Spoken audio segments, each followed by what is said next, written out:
ব্যবসায় কতটুকু মুনাফা হাসিল করা যাবে এবং 1000 টাকায় কয় টাকা লাভ নেওয়া যাবে শরীয়ত মোতাবেক। ভাই সাকিব, আপনার ব্যবসাতে নির্দিষ্ট কোনো অ্যামাউন্ট শরীয়ত ফিক্স করে দেয়নি যে এই পরিমাণ লাভ করতে পারবেন, হার ঠিক করে দেয়নি। এটা আসলে স্থান কাল পাত্র ভেদে পার্থক্য হয়। কোনো ক্ষেত্রে হয়তো একটা মাল অনেক দিন পরে একটা বিক্রি হয় পরিমাণে, সেটার বিক্রির রেশিওটা অনেক কম, সেটাতে লাভ বেশি করতে হয়। আবার অনেক সময় দেখা যায় যে কোনোটাতে রেশিওটা অনেক বেশি, সেখানে লাভ কম করলে চলে। তো এটা ডিপেন্ড করে আসলে পরিস্থিতি পরিবেশ এর উপরে অনেকখানি।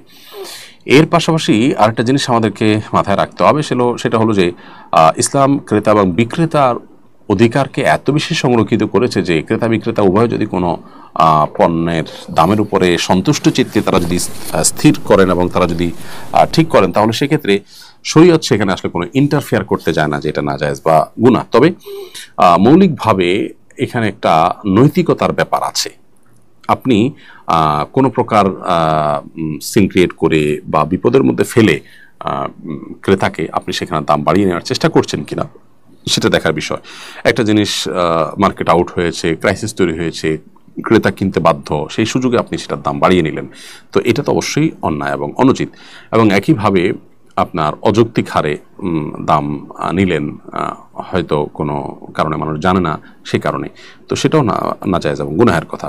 আবার যদি কোনো দেশের কোনো সরকার, কোনো নির্দিষ্ট অথরিটি তারা সার্বিক বিবেচনা করে একটা মূল্য নির্ধারণ করে দিয়ে থাকে এবং সেটা যদি অযৌক্তিক কিছু না হয়, তাহলে সেক্ষেত্রে সেটাও মেনে চলাটা কর্তব্য, না হলে গুনাহগার হবেন।